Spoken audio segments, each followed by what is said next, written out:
예수께서 성전에서 나가실 때 제자 중 하나가 이르되 선생님이여 보소서 이 돌들이 어떠하며 이 건물들이 어떠하니이까. 예수께서 이르시되 내가 이 큰 건물들을 보느냐. 돌 하나도 돌 위에 남지 않고 다 무너뜨려지리라 하시니라. 예수께서 감람산에서 성전을 마주 대하여 앉으셨을 때에 베드로와 야고보와 요한과 안드레가 조용히 묻되 우리에게 이르소서 어느 때에 이런 일이 있겠사오며 이 모든 일이 이루어지려 할 때에 무슨 징조가 있사오리이까. 예수께서 이르시되 너희가 사람의 미혹을 받지 않도록 주의하라. 많은 사람이 내 이름으로 와서 이르되 내가 그라하여 많은 사람을 미혹하리라. 난리와 난리의 소문을 들을 때에 두려워하지 말라. 이런 일이 있어야 하되 아직 끝은 아니니라. 민족이 민족을, 나라가 나라를 대적하여 일어나겠고 곳곳에 지진이 있으며 기근이 있으리니 이는 재난의 시작이니라. 너희는 스스로 조심하라. 사람들이 너희를 공회에 넘겨주겠고 너희를 회당에서 매질하겠으며 나로 말미암아 너희가 권력자들과 임금들 앞에 서리니 이는 그들에게 증거가 되려 함이라. 또 복음이 먼저 만국에 전파되어야 할 것이니라. 사람들이 너희를 끌어다가 넘겨줄 때에 무슨 말을 할까 미리 염려하지 말고 무엇이든지 그때 너에게 주시는 그 말을 하라. 말하는 일은 너희가 아니요 성령이시니라. 형제가 형제를, 아버지가 자식을 죽는 데 내주며 자식들이 부모를 대적하여 죽게 하리라. 또 너희가 내 이름으로 말미암아 모든 사람에게 미움을 받을 것이나 끝까지 견디는 자는 구원을 받으리라. 아멘. 성경은 우리에게 인간에 대한 중요한 두 가지 사건이 있음을 이야기합니다. 하나는 죽는다는 것이고 다른 하나는 죄의 결과로 인해 죽음 이후에 심판이 있다는 것입니다. 히브리서 9장 27절에 보면 한 번 죽는 것은 사람에게 정해진 것이요 그 후에는 심판이 있으리니라고 말합니다. 성경이 우리에게 영원한 삶에 대해 반복해서 강조하고 있는 이유입니다. 영원한 삶을 준비해야 하는 곳이 현실의 삶이기에 분명하게 믿어야 한다고 말합니다. 그리고 영원한 삶을 바라보고 소망하며 그에 따라 현재적 삶을 살아야 한다는 것입니다. 우리는 오늘이라는 시간을 살면서 영원한 삶을 머리가 아닌 가슴으로 느끼며 살아가고 있을까요? 우리가 영원한 삶을 바라보며 살아가기 위해 필요한 것은 날마다 영적으로 깨어있는 것입니다. 우리가 왜 날마다 영적으로 깨어 있어야 할까요? 왜냐하면 언제 예수 그리스도가 오실지 알 수 없기 때문입니다. 성경을 보면 예수님의 재림의 때를 알 수는 없지만 시대 안에서 어떻게 분별하며 살아갈 수 있는지를 분명하게 가르쳐 줍니다. 오늘 본문도 마지막 때가 있음을 알고 마지막 때의 징조와 비밀을 깨달아야 함을 이야기합니다. 마지막 때에 대한 여러 징조들을 이야기하는데 예언의 말씀이 이미 이루어진 일들과 앞으로 다가올 예언에 대해 말하고 있습니다. 오늘 말씀은 제자들이 예수님께 성전에 대해 묻는 것으로 시작이 되죠. 이스라엘 백성들은 성전이 영원할 것에 대한 믿음이 있었습니다. 왜냐하면 성전은 하나님이 거하시는 곳이라 믿었기 때문입니다. 그런데 평소 예수님이 성전에 대해 말씀하시는 이야기가 뭔가 이상하다고 생각했기에 다시 물은 것 같습니다. 그러자 예수님은 제자들의 생각과 달리 성전이 무너질 것에 대해 말씀하십니다. 사실 예수님은 이미 입만 무성한 무화과 나무를 저주하실 때 이 성전이 무너질 것을 말씀해 주셨습니다. 이스라엘의 영적인 타락과 황폐함으로 인해 하나님의 심판이 임할 것을 말씀하신 것입니다. 4절에 보면 충격적인 예수님의 대답을 들은 제자가 다시 묻죠. 우리에게 이르소서 어느 때에 이런 일이 있겠사오며 이 모든 일이 이루어지려 할 때에 무슨 징조가 있사오리까? 예수님은 이에 대한 답으로 예루살렘 성전의 최후와 세상의 최후를 함께 말씀해 주십니다.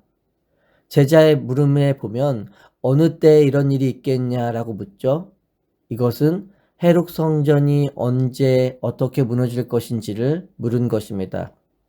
그리고 이 모든 일이 이루어지는 물음은 종말에 대한 부분인 것입니다.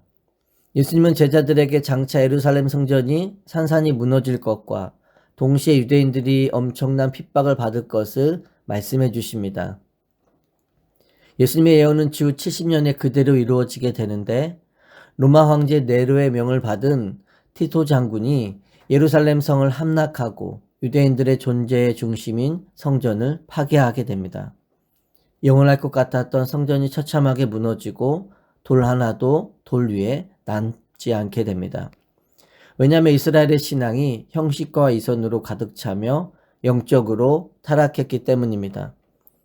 성전의 본래적 의미를 잃어버렸기에 무너지게 된 것이죠. 그리고 하나님이신 예수 그리스도가 오심으로 인해 성전의 기능이 사라지고 의미가 달라졌기 때문입니다. 고린도전서 3장 16절에서 17절에 보면 너희는 너희가 하나님의 성전인 것과 하나님의 성령이 너희 안에 계시는 것을 알지 못하느냐. 누구든지 하나님의 성전을 더럽히면 하나님이 그 사람을 멸하시리라. 하나님의 성전은 거룩하니 너희도 그러하니라.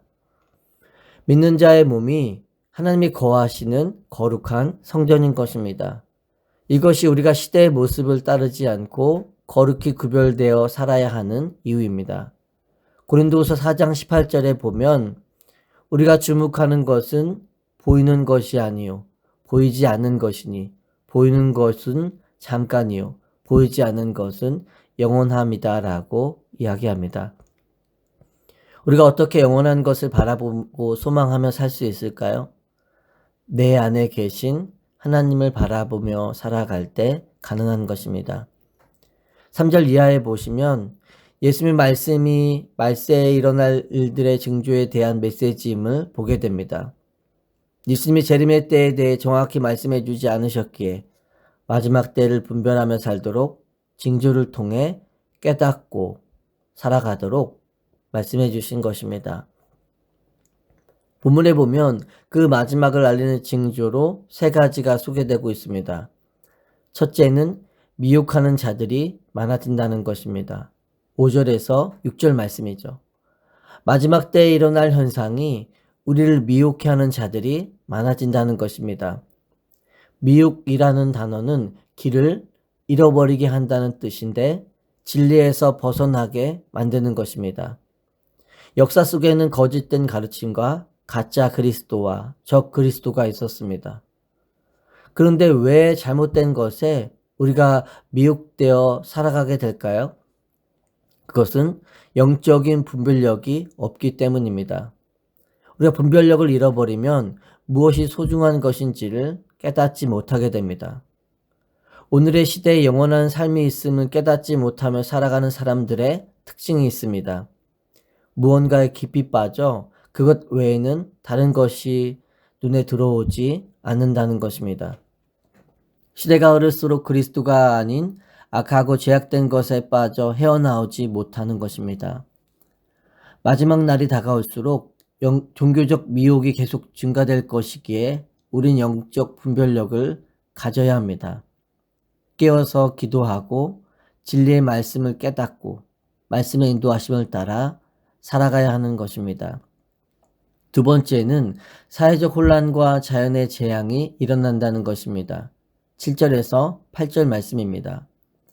3가지 징조로 전쟁과 지진과 기근을 이야기합니다. 난리와 난리 소문을 듣는다는 것은 전쟁이 계속해서 일어난다는 뜻입니다. 사람들이 끊임없이 평화를 원하지만 예수 그리스도가 오시기까지 완전한 평화는 없습니다. 또한 시간이 흐를수록 세계 도처에서 지진의 빈도수가 증가하고 있음을 보게 되죠. 전쟁과 지진이 일어나면 삶의 기근도 따라옴을 보게 됩니다. 7절에 보면 이러한 일들이 일어났을 때 두려워하지 말라고 말합니다. 끝이 아니라고 이야기하는데 더 큰 환란이 남아있음을 깨닫게 합니다. 셋째는 믿는 자들을 향한 핍박 속에서도 복음이 모든 민족에게 전해진다는 것입니다. 구절에 보면 마지막 때가 다가오면 그리스도인들이 받을 핍박에 대해 말합니다. 지금은 우리가 환난과 핍박 없이 예수를 믿고 있지만 믿음을 지키는 것이 쉽지 않은 상황과 환경이 올 것에 대해 말씀하신 것입니다. 외부적인 핍박이 오면 결국에는 참 믿음과 거짓된 믿음이 드러나게 된다는 것입니다. 그리고 10절을 통해 알 수 있듯이 복음이 먼저 만국에 전파되어야 할 것을 이야기합니다. 병행 구절인 마태복음 24장 14절에 보면 이 천국 복음이 모든 민족에게 증언되기 위하여 온 세상에 전파되리니 그제야 끝이 오리라 하고 이야기합니다. 초대교회 모습과 같이 예루살렘에 핍박이 일어나자 복음이 유대와 사마리아 땅끝까지 전해지는 것을 보게 되죠. 외부의 핍박 속에서도 오히려 복음의 능력이 나타나게 되는 것입니다. 13절에 보면 종말의 때를 살아가며 우리가 어떻게 하는지 분명하게 이야기해 줍니다. 또 너희가 내 이름으로 말미암아 모든 사람에게 미움을 받을 것이나 끝까지 견디는 자는 구원을 받으리라. 믿음을 따라 살아가는 삶에 환난과 핍박이 있겠지만 끝까지 견디는 자는 구원을 받을 것을 약속합니다. 끝까지 견디는 자는 구원을 받는다는 말은 끝까지 견디지 못하는 자들도 있다는 말이죠. 나의 믿음을 시험하는 고난과 핍박과 많은 유혹이 찾아오는 때가 있을 것입니다. 그러한 순간에 우리가 끝까지 가려면 분명한 믿음의 고백이 있어야 합니다. 예수님은 마지막 날에 대해 아무도 알 수 없도록 비밀로 하셨습니다.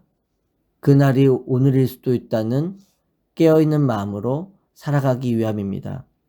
다가올 핍박과 종말보다 우리가 더 집중해야 하는 것이 있다면 복음 앞에 합당한 삶을 살아가는 것입니다.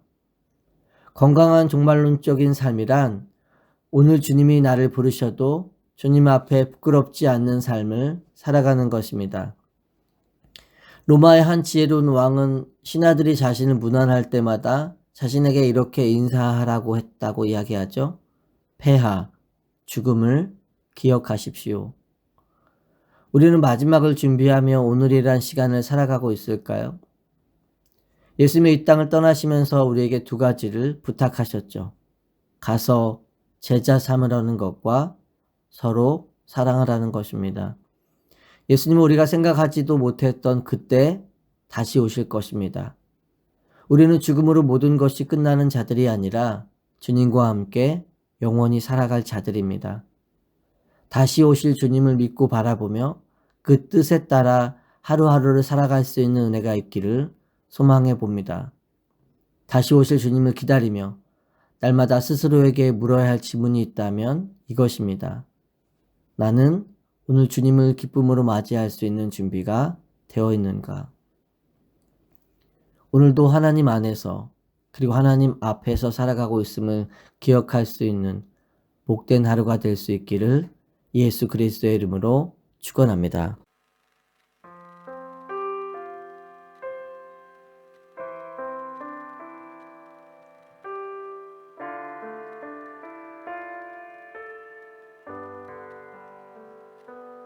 안개 속에서